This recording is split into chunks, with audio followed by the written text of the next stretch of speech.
Hey yo, it's your boy Sam Duke, and you are listening to another episode of You Good Bruh.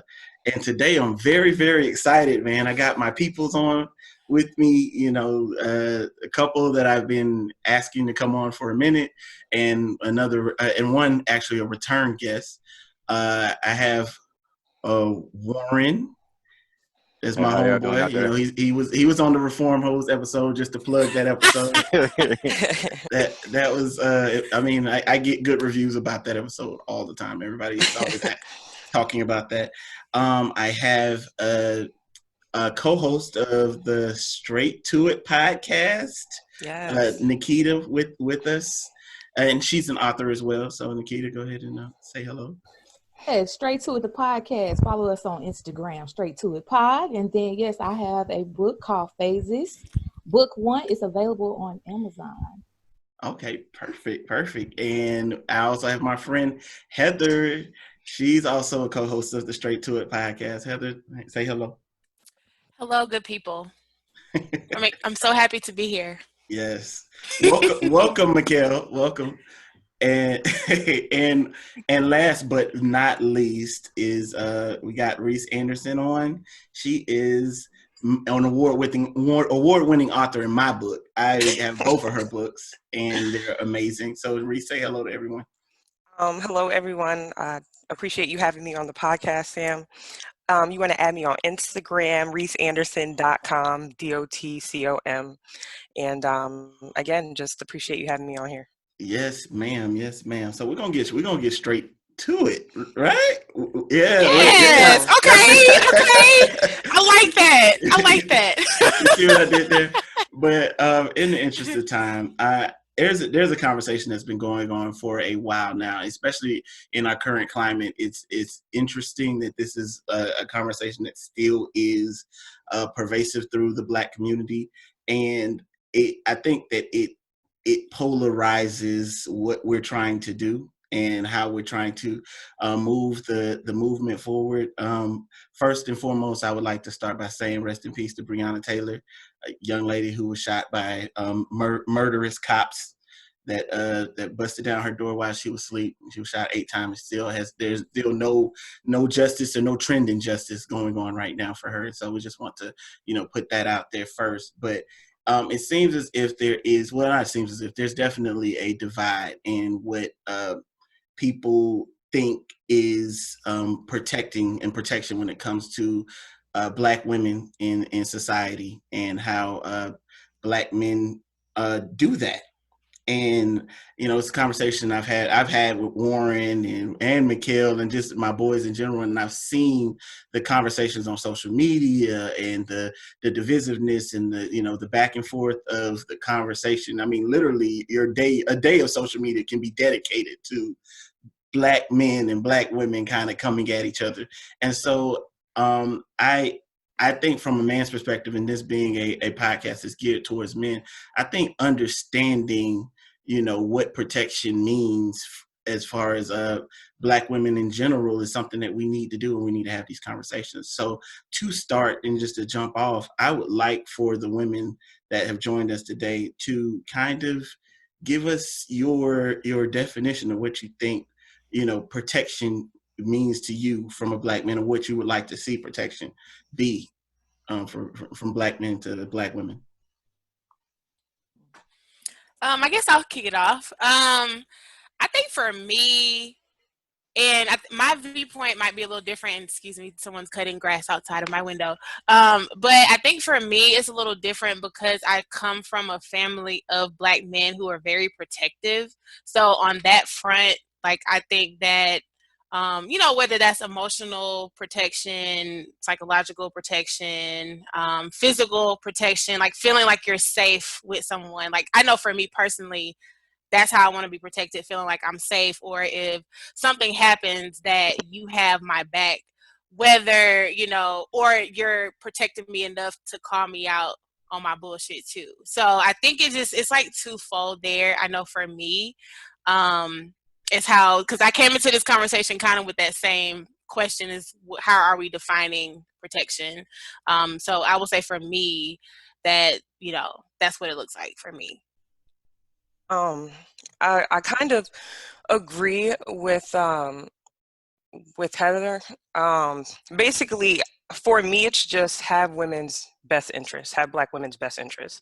That's kind of how I would define it. Obviously, very vague. But when I think of protection, you think of protection of women and children, it's have their best interests and go about your day having a Black woman's best interest. So that's how I would kind of summarize it. Okay. I echo everything that Heather and Reese said, but in conjunction with that, I would say having Black women's best interest, even when it may not benefit you. Because often I feel like Black women, they will protect Black women, but it's only like Black women that they want to sleep with or they're in relationship with. Like, it shouldn't be just because you're benefiting from having that relationship or you're trying to sleep with me that you want to protect me. Brittany Cooper, an author that I really, really love, she has a quote that says, "I want Black men to feel the impulse of protection for Black girls everywhere." So not just when it's beneficial to you, just in your day-to-day actions. That's what I would say my definition is. Okay. And so what I've noticed about this conversation is it's very triggering. Like, it seems as if like something sparks it and it just something sparks it and the flames just fan. And so Heather, I know you said you came from a family that is very protective and surrounded by a lot of men that are very protective. But what about in general, from like your general perspective, like men that you've dealt with outside of family and just your perspective with the men around you? I think I'm very selective with who I have around me, so I can say most of the men in my life, y'all are here, y'all are all really good friends of mine, y'all always have been, so I don't think I've ever felt but I also think that's what comes with me. I think that's the expectation of, and also sometimes y'all may feel like, oh, she got it. And I think that's maybe from a woman's standpoint. I think that a lot of men feel like women can handle ourselves. And so they don't tend to necessarily feel the need to protect us, but we still want to feel protected, even if we can hold it down ourselves, So I feel protected, but I know y'all probably feel like, oh, she got it. I know there's been some situations, that y'all have been around, and it's kind of like, y'all kind of didn't say anything because I had it, but at the same time, sometimes, I might look to be like, well, dang, my brother is supposed to protect me or step in this situation, and he didn't. And I think that's what happens a lot with Black women is that, sometimes we expect y'all to just have our back and like, both Nikita and Reese said, just to kind of have our best interest, even when it may not be convenient. So knowing that the person might not always be on the right side, but still having that person's back, not condoning them, their behavior, but, just being there for them. Got you.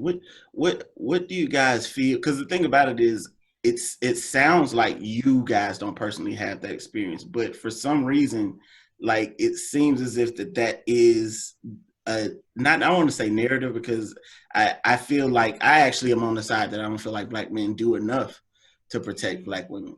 And so my opinion is on the women's side. I feel like, I've seen Black men not treat women, and it's not to say that it's just physical, like Black men are physically abusing Black women. I think there's a lot of emotional abuse. There's a lot of looking the other way. Like, I see my homeboy doing this, but I'm not, I'm not going to step in. It's kind of like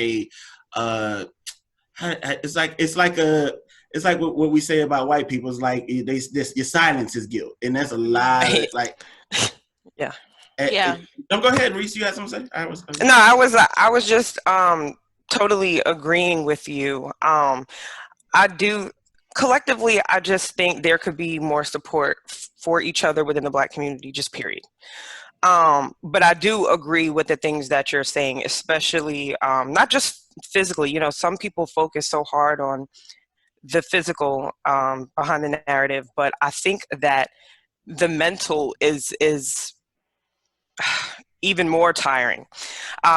Just in some of the things that I see, and I'm just like, you don't have a problem with your homeboy doing that, and it's just like, oh, that's him. What I got to do with him? It's even down to a situation where I'm talking to a group of guys, and I'm like, they're like, yeah, if I see a domestic situation happening, that's family business. You don't come between family business. And that just goes back to, saying like something physical. Nobody's asking you to like, come with your cape on and go and, start a brawl or anything like that. But damn, can you act like you see it? And that's kind of what my issue is. When we talk about protect the women and children, if we saw a child in a bind like that, we would never turn. Well, I would never turn my face to something like that. So when it comes to women, it's just like it seems that same energy is not given. So that's kind of how I feel about that. I couldn't agree with you more, Sam. And I'm just coming from the perspective of being an educator. I see it even in like the younger generation. So like with my male students, the resistance. So prime example, there was a situation where one of their peers disrespected me, and they witnessed that. And only one of them said, hey, don't talk to Miss Nikita like that. Everybody else was silent. But then on the back end, I was getting messages like, Miss Nikita, we appreciate you. But it's like this lack of wanting to hold other Black men accountable for the lack of, like you said, Sam, not doing enough. It's like you don't want to be the one to always call your homeboys out. And my issue is that, Black men say, oh, I love Black women. I love Black women. But how are you incorporating that into your everyday practices and your actions? Because yes, you can say that, but are you really doing that? So like if you see your homeboy being disrespectful to a woman, or you see all these different things happening, are you holding yourself and other Black men in your life accountable to their actions towards Black women? And I mean, Mikhail, what do you think about that? Like, I mean, for me, I think it's fair, but for I would like to see what your perspective is on it. I mean, I always have a perspective, but I always try to sit back and listen, and I'm learning, just hearing different perspectives. Because sometimes when you come from your own walk, you tend to be biased, and I know in my circle that shit ain't tolerated.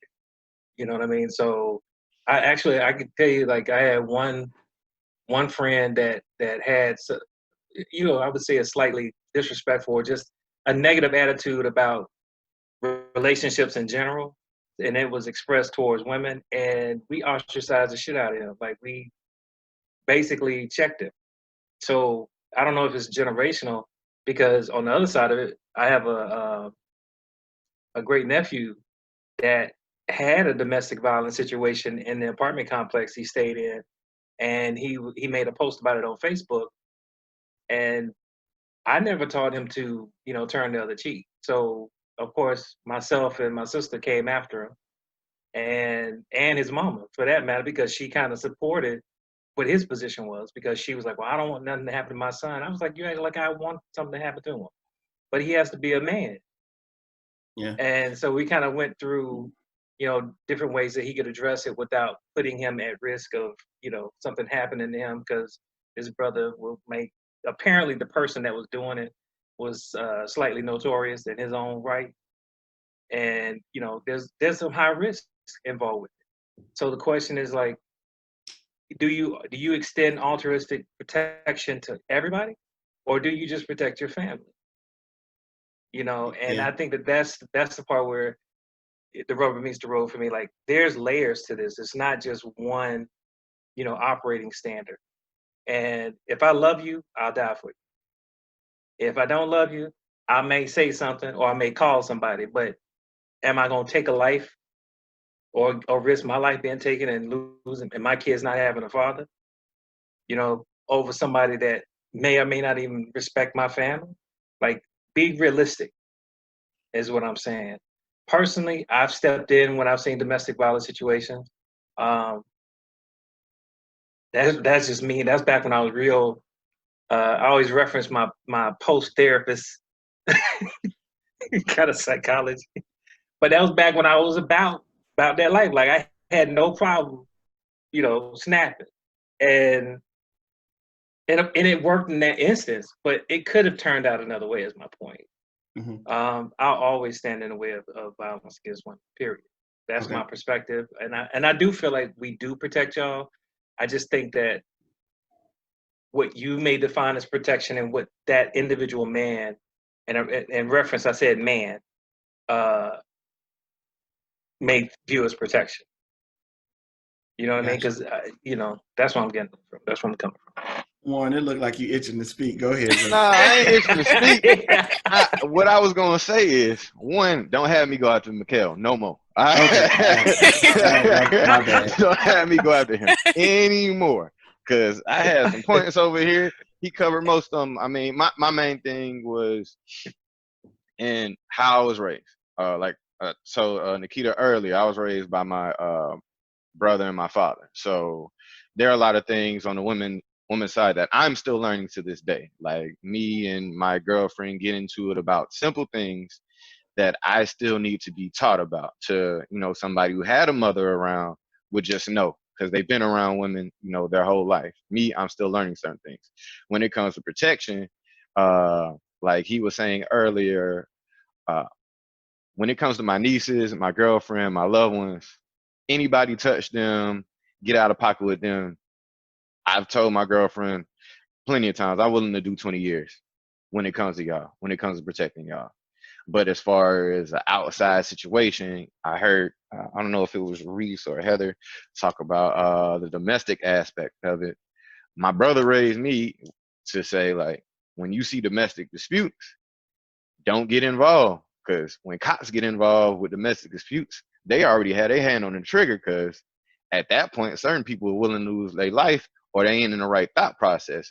So you jump in somebody else's business, you got to be willing to die right then and there. So if as Mikhail said earlier, if I lose my life, who's protecting my girlfriend? Who's sending money down to my nieces? Like who's that for my I have to ask this question. Is it okay if would y'all prefer women friends or female friends? Because I get a different answer on that each time I ask that question. Use the woman. Okay, all right. My women friends, like when they ask me about relationship advice or just need protection in certain situations, if I get locked up for killing somebody in a domestic dispute that I don't even know, they're robbed of me being in their life. So piggybacking off Mikhail said, there are certain things to where as a man, we have to make those split decisions. And I'll tell you right now, I'm not dying for somebody I don't know that isn't a child, unless there is something crazy going on. Now, if I go outside, if I look outside and I see some man beating on a woman, like beating the hell out of her, yeah, I'm running out there. We shooting the ones. But like in certain like people yelling back and forth, I take it as that's not my business. And maybe I'm wrong for thinking that, but that's just my thought process of that. And look, go ahead, Reese. I think so with talking about the domestic dispute situation used as an example, I think we're going very far. Like we've jumped over a lot of methods of protection to no, I have to shoot the person that's in a domestic dispute. Providing protection, you can do that in so many different ways. So let's take the situation where you was in your house and somebody was out there. Minimally, you can call the police. I mean, like we jumped over every single thing and went to no, I got to kill him. I feel like that type of thought process is kind of what's getting in the way of the protection. For me, if I'm on that end, which I hope I'm never on that end, I don't need somebody to come out there and start, shooting shit up. That's not what I'm asking for. But at the same time, like, okay, bro, you see, I'm not gonna win this one. Like, call somebody, please do something. Like, I don't care what you do, just acknowledge that it's happening. Like, that's it. I would say that that's the logical step through, Reese, and I appreciate you saying that. I think for me, and I don't want to speak for Warren, but based on our perspective, if this man is willing to beat the shit out of somebody he says he loves, it ain't gonna get no better when I intervene. It's gonna come to blood, and that's the part that people don't understand. When you're in that emotional state to where you are threatening the life of somebody that you claim you care about, and a stranger walks up and basically calls you out to be the bitch, you a bitch ass nigga for putting your hands on a woman. Like, we escalated beyond conversation. And cops are just gonna show up and do the same thing. They're gonna come out, they're gonna pull the guns. It's not gonna, that's all you're looking to happen is something that's gonna de-escalate it. And our involvement tends to, and I agree you should call the cops, but I'm saying if you're talking about a personal protection, beyond calling the cops, if I'm out in the street, I don't trust the cops. And we're talking about any black man out there, not just the three that you're looking at. We just don't trust the police. We'll get out there and they'll be like, well, can I see your ID? You know, now I'm on the police report. Now he running my stuff to see if I got warrants. Now it just turns into this whole other episode that I think kind of takes away from the whole point. My protection, the way that we do it, does extend to violence. It has to some degree. Because the only reason when the cops show up and the guy starts beating on the girl is because he knows the cops are going to be violent. He knows it. That's what's stopping him. It's not, I'm going to go to jail. If he was worried about going to jail, he wouldn't be beating on him. I think So, just to follow up off of what you said, I think in the beginning somebody was saying like it all comes from where you're from, how you're raised, and things like that. I'm from a state where guns don't come as in abundance as it does in the South. So okay. That's naturally not going to be my first thought. Like everybody who is, an abuser has a gun, and that's not my thought just because of where I'm from. I'm from New York, so that's just not my thought. But I could see how, like, I mean, the laws are different in the South. Look, growing in the South, like I respect everybody like you have a gun. I treat every situation like a life and death situation because I've seen it. And so, knowing that is a reason why I think that sometimes men react a little differently than what people would think would be the prototypical, male response to certain things. Like even when what was that boxer that was basically snatching that girl up in the gym? Was it Adrian Bronner? I know what you're talking about. No, it wasn't Adrian Bronner. It was he do a lot of crazy things, but it wasn't him. But, I was running the list. It got to be one. The little short one. Yeah, the little short one. Yeah, Javante. Yeah, Javante. He walked in the gym, and my thing is I was like, okay, well, I get it. One man shouldn't be able to stop this, but several men should have been, at least been able to say, hey, look, man, leave her and go do what you got to do, like because I mean, I've been in that situation. I understand, and if it's just you, it's different than when it's me and my frat brothers, because we've seen women get pulled out of our parties like by their throat, and we was like, oh, that's not gonna happen. You're right. And so once they understand that I think there's a strength in numbers. Of course, everything has a dynamic. I want to switch gears a little bit though. I want to talk about the protection from the support aspect, from the aspect of what's going on presently when we're talking about police brutality, black men getting killed and black women getting killed, black children getting killed, yeah, and how it's, one is how it's portrayed in the media, and two, how we as black men and black women move the message. Me and Mikhail did an episode about how women carry the message, and like women are the messengers of, I guess, our genders. However, I feel like for some reason black women are not getting the notoriety or the traction when they're killed, the same traction when they're killed. When black men are killed, for some reason the traction is there. Like it's on everybody's news feed. I'm ready for both of y'all. I'm ready for. Can I go before him? That's all I ask. Yes, you can go before him.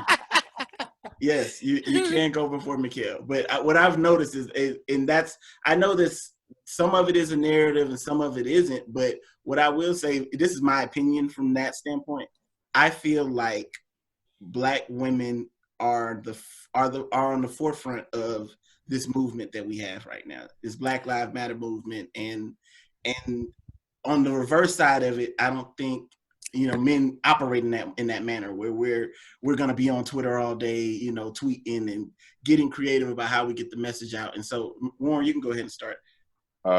Just 2 points.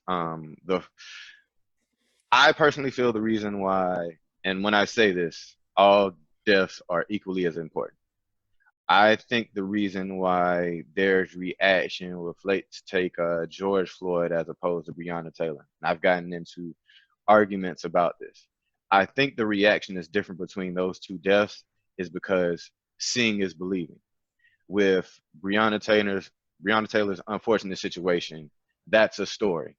As opposed to with George Floyd, I haven't even watched the video because I'm tired of seeing modern day lynchings all the time of my people, because it does fuck with me, like mentally, to a point to whereas I'm desensitized to certain things, to whereas I just can't view it, or I just like, man, you know, it was just his time. Like, I'm so fucked up from seeing all these things in my lifetime that it doesn't bother me. Like, I get upset with myself that I'm not as angry as most people are with these interactions, because I take it as it was just his time, like, which is fucked up. But the reason why I think, you know, the difference between a man with George Floyd and Breonna is like, you saw this. So you're watching 8 minutes of just pure evil being done to a man who is unable to defend himself. Yes, I wish we could be equally as outraged and upset, but if you saw your significant other cheating on you and you heard about your significant other cheating on you, you would have 2 different reactions to that situation. Yes, you would be upset, but one would bring something out of you that the other wouldn't. Doesn't mean that it's right. Breonna Taylor deserved, and any other woman that has been a victim of the police murdering us, it should all be equally upsetting. It all should have the same footage that goes along with it, the same coverage. But it's just different seeing and actually hearing about something. But all this shit is terrible. I just want that to be known. But that was my only thing with that. You want to go, Heather? I can wait. Yeah, I'll go. I was gonna say if you think about the media in general and just the dehumanization of Black men in general and the criminalization of Black people, if you look at it from that angle, when you look at the Black men who are often killed by police, what does the media do? Oh, he was a drug dealer. Oh, he was a porn star, or he was this, it's always that background. Well, I'm just saying recent things that have happened. That's it's like they try to playbook. Right. They try to, dehumanize these men based on things that they've done in their past, so that people feel like, oh, well, he must have deserved what he got because look, he has a record. Whereas, and I'm just going to be honest, a lot of these women who are getting killed, they can't find anything on them. And so they're not going to push their story because they know that it's completely wrong. They know that these women are getting killed for no reason, but they don't have a story to spin from it. Also, from that point, I'm looking at it from the media standpoint. And it's like, we can be, as a Black community, we can be all up in airs about it as much as the next person, but the media won't cover it because there's no story there. With Brianna, she had a great job. She was an upstanding. She didn't have that. There was nothing there. There was nothing there that they could say about her that would have justified to a lot of these people's, in a lot of minds, and that's what a lot of these people look for is, oh, well, he stole a pencil in the 2nd grade, so he's a criminal anyway. He doesn't belong on the streets anyway. Like, it's that shit like that. So they don't have anything to spin with a lot of these stories, and even there's a lot of Black men who story we never hear because they don't have a past. So that's the standpoint that I'm looking at it. I mean, and I agree with Warren, like it's all wrong, but I just know from a media standpoint, the stories, if there's no narrative behind it, they just won't, they won't push it. Anybody else? I just think sometimes, again, I think it's all of it is fucked up. All of it. But I just think sometimes just America in general, they just don't want to have a responsibility to Black women. Because I often think about how Michelle Obama was the first Black first lady and they fucking crucified her. Like, she could put on the wrong color and they be like, you see that color? Her and Obama did the fist pump and then it turned into some shit like, oh, they are part of the Illuminati. They They plot The terrorist fist they bump. like they take black women, and similar to what Heather said, they can't create a narrative. But when I think about Michelle Obama, this lady was like trying to do some real shit, and they still will find ways to demonize her. You know what I mean? So I just think sometimes just in the overarching theme of America, and you can throw whatever America means all into that. I just don't think America wants to have responsibility to black women, and they don't care, so they overshadow it with other stuff. And in some regard, I do feel like both of the deaths, all of the deaths are equally fucked up, but I do feel like, you know, George Floyd died, and then it overshadowed what was going on with Breonna Taylor. You know what I mean? So I think for me, sometimes it worries me, honestly, because I was, you know, in my mind, I'm like, damn, somebody could do some shit to me, and then the world is just gonna forget about it. Right. Yeah, because it's not on camera. It's not on camera. Even like the black girls, So all the black girls that was missing in like Africa and stuff. We heard about that shit for a couple months, and then all of a sudden, no media coverage. Mm-hmm. Right. I was gonna say, I think my response, just to make it, you know, not exactly like y'all's, because honestly, it's in the same vein. I think to answer the original question, why do we get the coverage, is because there's a more nefarious mission behind media. Black folks don't own media. White women don't own media. White men do. And if they want to continue to dehumanize us so that they can continue to prison the pipeline from school, they have to continue a narrative. That's why they dig out all the stuff that they pull out on us and stuff, you know. But even, you know, it's a little bit misogynistic, because since white men, my view is white men really don't value their women. I agree with you. And so therefore, they're definitely not going to value our women. So the Breonna Taylors, the Adriana Jefferson, Sandra Bland. Oh my! I can't think of the sister that got killed at the doorstep, at somebody's doorstep, and that coverage. They finally arrested the guy that did it, but it took just as long as it did for Ahmaud Arbery's situation. I can't remember her name right now, so please forgive me. But those stories, to me, are equally as significant, if not more, because these are men doing it to them. But just how deep-seated it is, like Breonna's boyfriend originally was charged with her murder. You dig what I'm saying? Like, who does that to people? Like, that's what I'm saying. Like, it's that ridiculous. And for me, all the women's stories are important to me. The media just doesn't give a shit because, like I said, the people that write the checks don't really care about their women. They're objectified. Okay. To them. I'm gonna push back real quick, just for sake of playing devil's advocate. Actually, not really. This is real. I you know, remember when the whole girl dad thing was going on? Like, girl dad, you know, I'm a girl dad, you're a girl dad. That kind of thing was going on social media. And I mean, it was like when you posted it, you're gonna get all of this, you know, everybody's coming on the post, they're gonna talk to you, they're gonna interact with you. I did this just as a test. I said, look, I need 50 black men for Breonna Taylor. 50 of my black friends. 50 of my black friends for Breonna Taylor. I posted it on all of my social media, Twitter, Instagram, Facebook, and literally, y'all want to know how many people I got to make a phone call, send an email, and let me know that they did it? How many? That's because your algorithm fucked up, dog. I ain't even see that, and I'm on your social media. Right. I'm being zero. I get it. I get it. I get it. I'm not saying that the algorithm doesn't have anything to do with it, because I understand how social media works. For me, 100% it does.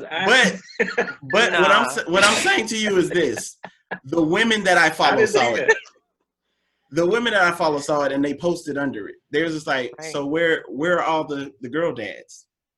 You know, I'm one. I know. I'm just saying, and I'm not saying. You know, I do it. So. Y'all are one or two, but I got a couple thousand Facebook friends. So all I'm saying is, I was really just looking for 2 or 3. You get what I'm saying? And I got none. I didn't even get a message saying, "Hey, look, dog, I'll do this later." or whatever. And I posted it on all of my social medias. And so I'm just saying, test yourself, test your friends. Well, I'm cautious. I'm cautious of social media being a social science lab because. Well, I would like to jump in real quick. I was I was just listening. And there are some points I agree with and some I don't. But I understand exactly what Sam's saying, because in fact I watched a TED Talk that did have the numbers. And regardless of who believes in numbers and who's not, I'm not there to debate that. But basically what it was on is there was a mixed audience, obviously there for a TED Talk. She named a few victims of police brutality that were murdered, and you had to sit every time a name was mentioned that you recognized. So she mentioned Black men, and people sat, and then she mentioned Black women, and they stood because they didn't know who they were. Then she went on to provide statistics of hashtags and mentions. Now, spelling obviously comes into account because you can't account for names that are misspelled. So she does a comparison between how many times Black men were mentioned versus how many times Black women were mentioned. And I think obviously this is not scientific data, and go on, but I do think those numbers hold a little bit of weight to what Sam is saying. Hello, Warren. And go ahead. Can I interject? Yeah, that was by Kimberly Crenshaw, by the way. Love her. I watched that same TED Talk. And if you remember the TED Talk, there were certain, and this is how certain people, I say, push narratives. And let me give my pre-thought. Everything should be carried, every death should hold the same weight. But if you notice in the TED Talk, she mentioned names that had media coverage and there were actual deaths recorded, as opposed, she didn't mention Sandra Bland. She said other Black women that didn't have that media coverage to it. And that, yes, Black women should get the same coverage as Black men when tragedies like this should happen. But it goes back to that, what Mikhail said of the different coverages based on what they have. If we have, with those news media outlets, seeing is believing. So we can push what Heather was saying earlier. We can push that narrative. Oh, he a porn star. He does this and that. When we have that video to go along with it. She was her TED Talk was amazing, by the way, but I just noticed that, okay, I understand the message she's getting off, but please don't leave out outside of Breonna Taylor, Sandra Bland has been the death that we've witnessed or heard about that speaks the loudest when it comes to Black women. So for her to leave her name out was like, all right. I mean, and to that point, Sandra Bland, what you said earlier, like they videotape our deaths. Walter Scott getting shot in the back in the Carolinas, like that loop played over and over. When Sandra Bland got pulled over, that interaction got played over and over. And like you said, is do you catch your lover cheating or do you hear about it? And we're reacting to it. And I think that, along with the social network that Sandra had to help push the story, I think helped make her, for lack of a better term, household name when it comes to police brutality and overstepping and just what's broken in our system in terms of how we treat people that are under the custody of police. And there's no video for Brianna. I remember there was a young sister that had barricaded herself and her child in D.C. And that became a narrative because they had something to play while the reporter was talking over the story. And when these shows get produced, and I've been witness to it, how they produce shows, like during the break they talk about what we're going to cover, what we're going to roll under your, what's the bed, what's planned. Like these shows are produced and they're trying to keep your attention, so they keep blowing the video up like that. I'm not saying that that's the only reason why I think women don't get as much coverage, but it does play a factor because, the fact that I know that shit happened is testimony to me paying attention. And it's like, because my narrative is I'm tired of Black people getting killed, period. Yeah, Black men, Black women, Black kids. Right. And then when we start having the conversation of, well, y'all get more attention than we do, I'm like, honestly, I don't think, was that what you were trying to say, Sam? What? no. No. I'm saying that's a part of the argument. It's just that Yeah, I that's the feel like sentiment that's out there. the sentiment is that's this, and something we see a lot. and the part of it that's the most frustrating is because I know the men around me want to do more, want to help, and want to feel like they're making the women feel protected. Right. And so you hear about women going missing in the United States. You don't see it on the news media, but you don't see men posting about it because we don't know.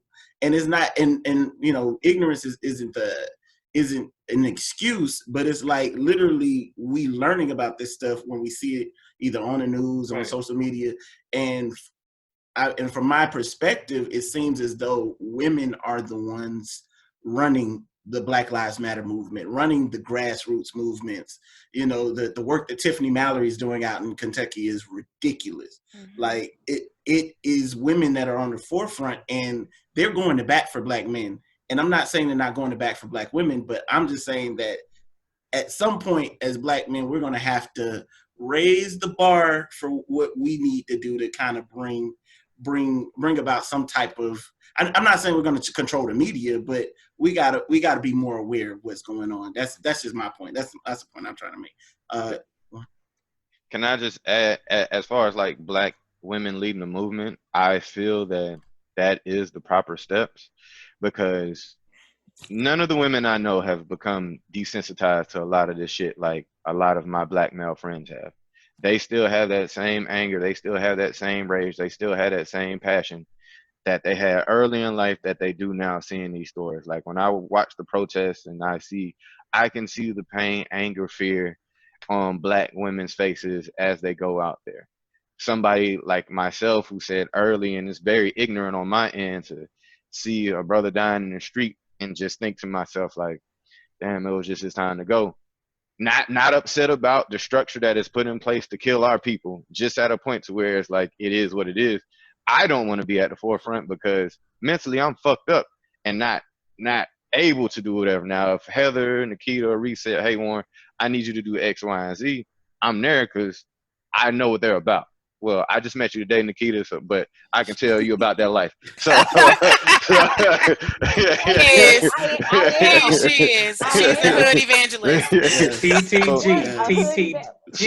So I can support you. To Sam saying ignorance, that ignorance is my bliss, because I get tired of seeing us killed and dying. I want to be happy in life, and as much as I put that in my head, like I'm angry walking around. So that's just me. I'm sorry.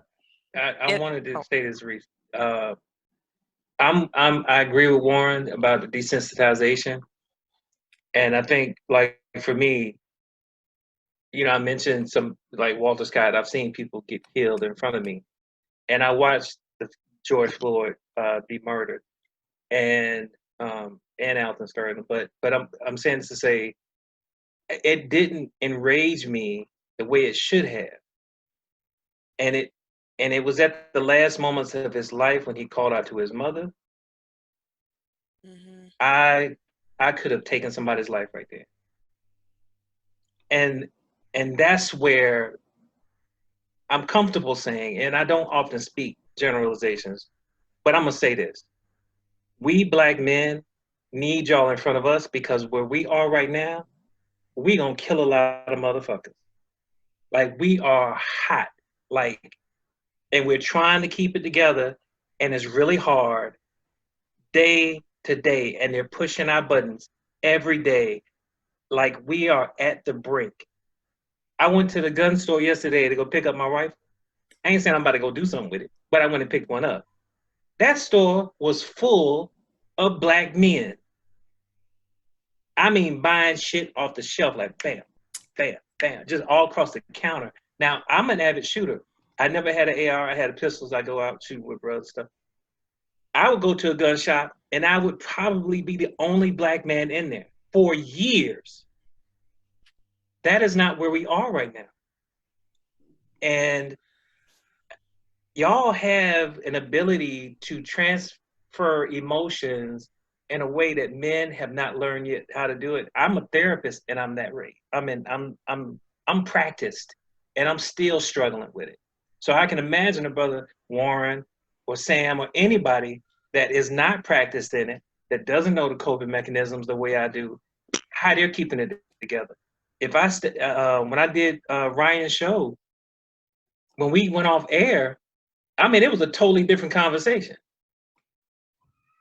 Totally different conversation.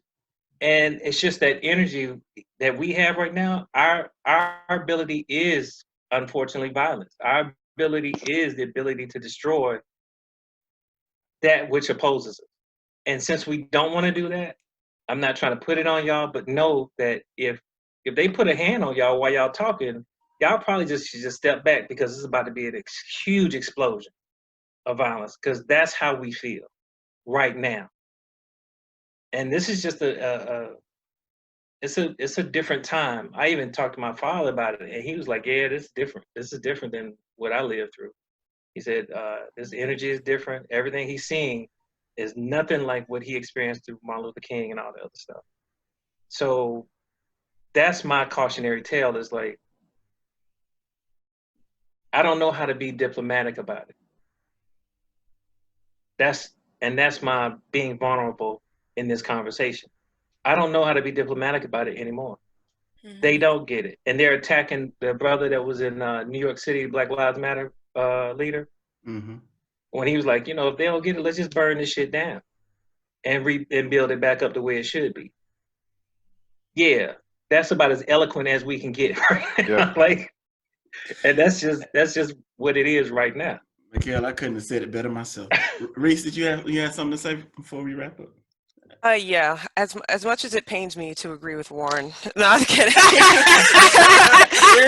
Kidding. Warren knows. Warren knows it's an inside before you got on, you don't like me. No, that's a lie. That's a lie. I'm just being a troll. But I do agree. With Warren, as far as, I wouldn't even call it ignorant, or at least I'm not calling it ignorant on my behalf. I also don't watch any of the videos that circulate, and it's not a reason of I don't want to be informed, because I read every article that I come across.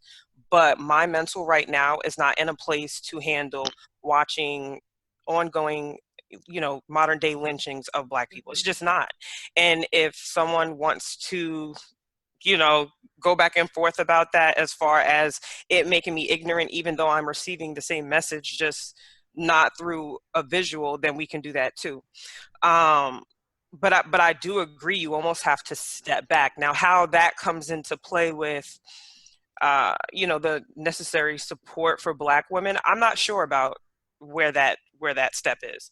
But minimally, I at least understand that. I at least understand the need to step back, okay, I need to take everything in, but not be at the forefront, because this is the space that I'm in right now. So thank you, Warren, for that insight that you provided.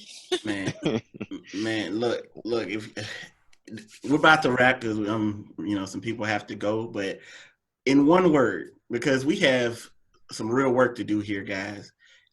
In one word, how are we going to bridge the gap between Black men and Black women so that we can do this together?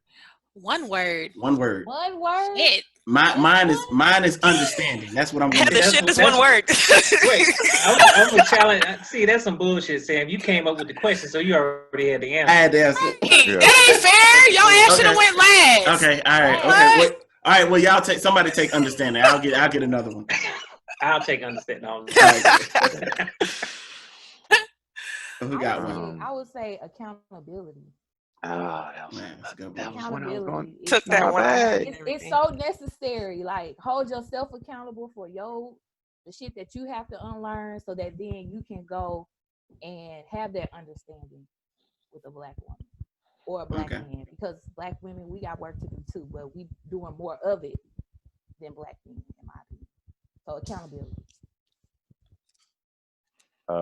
I'll go forgiveness, because from what I see is we're mad, upset, and hurt about things that we've done to each other for long periods of time.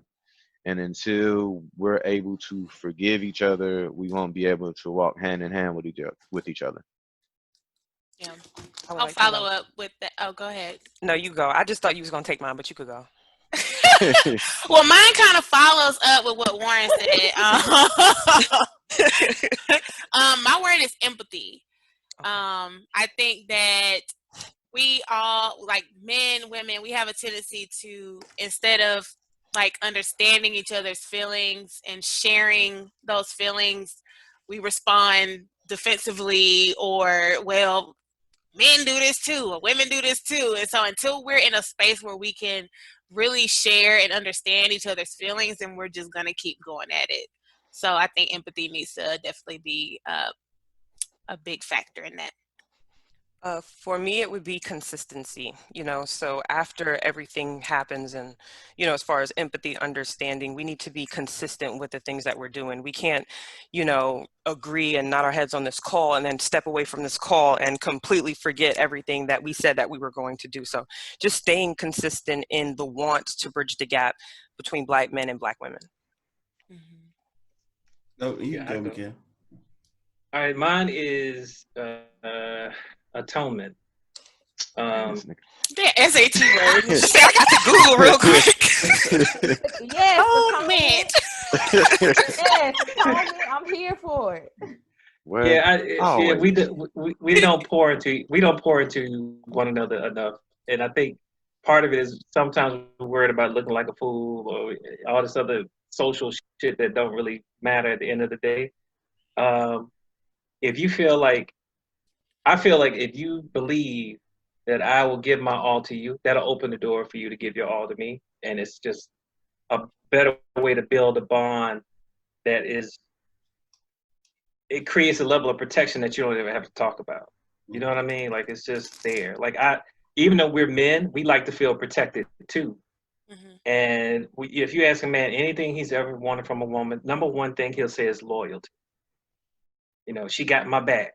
You know what I mean? Like, that typically is the first thing that we talk about when we talk about that forever woman in our lives. And we have to get back to that. So atonement is the word that I think about.